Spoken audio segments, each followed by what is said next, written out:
O desastre do ônibus espacial Challenger.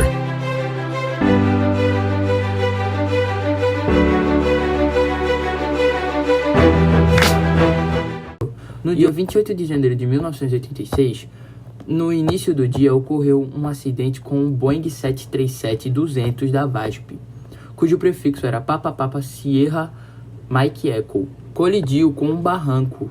No mesmo dia, uma notícia tomou conta de todo o mundo: a explosão do ônibus espacial Challenger. Cerca de 96 milhões de pessoas acompanharam esse trágico lançamento pela TV e alguns assistiram esse desastre lá pessoalmente, no Centro Espacial Kennedy, uma base da NASA em Cabo Canaveral. No mesmo dia, o presidente da época, Ronald Reagan, fez um pronunciamento ao público falando que esse tipo de acidente não acontecia há 19 anos e prestou suas condolências às famílias das vítimas que infelizmente perderam a vida na máquina considerada a mais tecnológica construída pelo homem. Nesse triste dia estava muito frio, que foi o motivo para o lançamento ser cancelado, mas o comandante da missão, Jay Green, se recusou a adiar o lançamento, devido aos 5 adiamentos ocorridos anteriormente. Os engenheiros Alan McDonnell e Roger Bonjoy avisaram que é arriscado que os anéis que vedavam a trava do propulsor falhassem, mas infelizmente eles não tiveram escolha devido à pressão DJ, e infelizmente eles assinaram a papelada. Devido a essa decisão, o Boris Joly se recusou a acompanhar o lançamento, pois sabia que algo iria dar errado.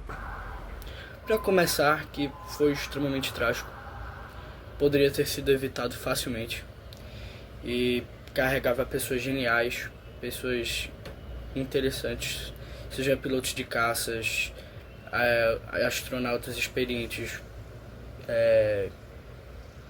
geniais e uma pessoa bem interessante que representava os civis, que era a professora McAuliffe, que infelizmente não só ela, mas todos que estavam na espaçonave morreram. Como é que o acidente aconteceu? Bem, para começar, o combustível da nave era composto por hidrogênio e oxigênio, o que fazia mais ou menos mais de 80% do impulso para tirar da inércia da força gravitacional do planeta Terra. E com isso, para você fazer uma ejeção estável desse combustível, você precisava de meio que uma vedação específica, que quando fosse necessário ela abria, quando fosse necessário ela fechava. Bem, o nome dessa vedação era um O-ring, que era como se fosse um círculo perfeitamente encaixável no tanque, que quando precisasse virava e quando precisasse meio que se tampava. E o acidente foi o seguinte: o círculo, o O-ring, estava levemente desgastado e precisava de uma reforma. E já fazia meses que era adiada essa viagem. A NASA, junto com a empresa que era responsável pela reforma, reclamou com a empresa dizendo que não aguentava mais, de certa forma, toda essa enrolação. Com isso, a NASA não reformou e a empresa também teve culpa, pois ela aceitou lançar logo. E com isso, mesmo sendo uma diferença milimétrica, como era para ser perfeitamente encaixável para segurar a pressão, a nave não conseguiu ejetar o combustível suficiente na hora. Com isso, meio que explodiu o próprio tanque, que depois explodiu outros combustíveis, sejam gasolina, outros combustíveis fósseis, inflamáveis em geral. Assim, felizmente, causando a trágica e horrível explosão espaçonave Challenger. Quem eram os tripulantes da Challenger e como aconteceu esse terrível desastre? O 25º voo do programa Space Shuttle e o 10º voo da nave Challenger, o que significa que aquela já havia sido usada para 9 voos anteriores. Foi nomeado STS-51L. Na nave tinham 7 tripulantes. Essa tripulação foi anunciada 1 ano e 1 dia antes do lançamento, em 1985, dia 27 de janeiro, e o lançamento oficial aconteceu dia 28 de janeiro de 1986. Eram o comandante Francis Kubi, o piloto Michael Smith, os especialistas de missão Elison Onizuka, Judith Resnick, Ronald McNair também era um especialista de missão. O especialista de carga era Gregory Jarvis. Ele também estava nessa tripulação porque ele ia fazer alguns estudos para uma empresa. E a mais famosa de todas era Krista McAuliffe. Como vocês já ouviram nas outras falas, ela ia inaugurar esse programa que era muito aguardado pelo público, o Teacher in Space, ou seja, uma professora no espaço que ia dar aulas no espaço, e isso era inovador. O dia do lançamento foi programado para as 9h38, o lançamento oficial, mas devido à baixa temperatura, como retratado na fala de Vitor, foi adiado por 2 horas, e para você ver a pontualidade, foi exatamente 2 horas. Foi adiado das 9h38 para as 11h38, ou seja, 2 horas depois foi lançado. Nesse horário foi iniciados os motores e a nave saiu do chão. E nesse período de iniciação dos motores foi percebido bem pouquinha fumaça preta saindo dos propulsores, de um dos propulsores. E o que acontece? Isso indicava que as impurezas do combustível, que era composto também por alumínio, estava gerando óxido de alumínio e essa fumaça estava vazando. O que não era para isso acontecer, porque teoricamente aquelas juntas que juntavam uma peça do foguete com a outra, do propulsor com a outra, não era para sair, não era para vazar nada. E então, por que estava vazando? Essas impurezas geraram como se fosse um anel de vedação, porque os outros 2 anéis que já estavam como se fosse naquela peça de Lego que juntava com a outra, como a analogia de Amadeu, como o Amadeu citou na analogia dele, essa junta, ela tinha 2 anéis de vedação. 2 desses anéis falharam devido à baixa temperatura. E aí, esse óxido de alumínio gerou como se fosse uma pasta, como eu posso explicar, uma fuligem que tampou esse buraco temporariamente e não deixou vazar o gás.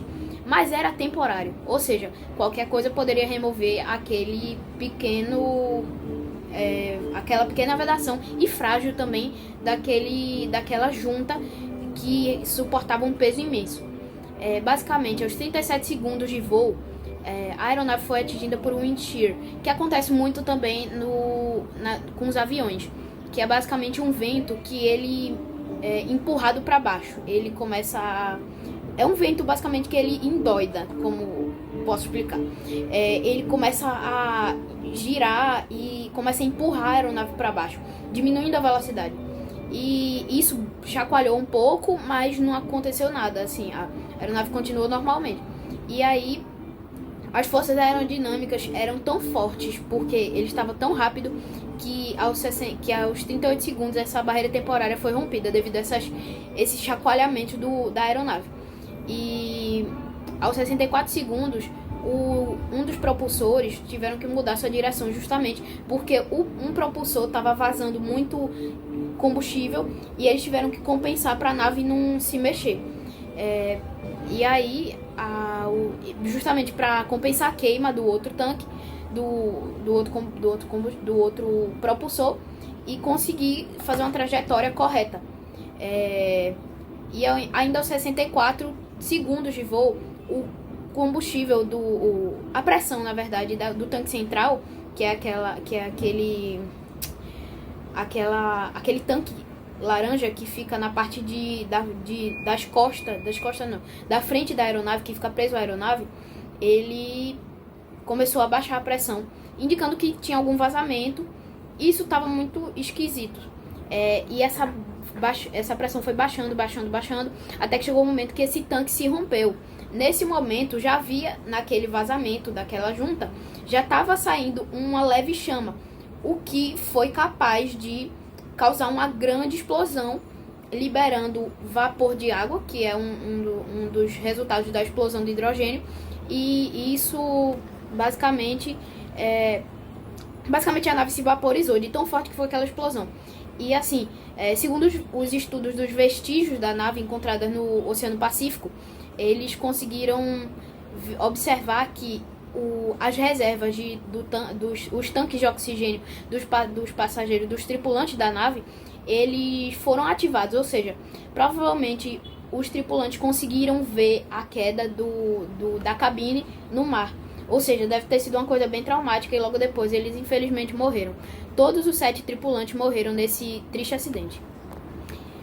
Inclusive, a busca dessa nave, dos vestígios dessa nave, foi uma das maiores da Marinha Americana. Os vestígios da nave foram levados para o Centro Espacial de Kennedy, que fica no mesmo lugar que ele foi lançado, no Cabo Canaveral, na Flórida. E aí, o que acontece? Eles foram analisados e, inclusive, uns mergulhadores que estavam fazendo uma matéria para o Discovery Channel, eles acharam restos dessa nave e eles levaram lá para o centro espacial, e eles descobriram que eles conseguiram achar uma parte do piso da aeronave. E qual era o intuito dessa missão? Por que ela foi lançada? O intuito dela foi estudar o Cometa Halley e lançar um satélite que tinha função de uma rede que permitiria a comunicação constante de satélites em órbita, ou seja, um satélite poderia se comunicar com o outro através desse satélite que seria lançado nessa missão.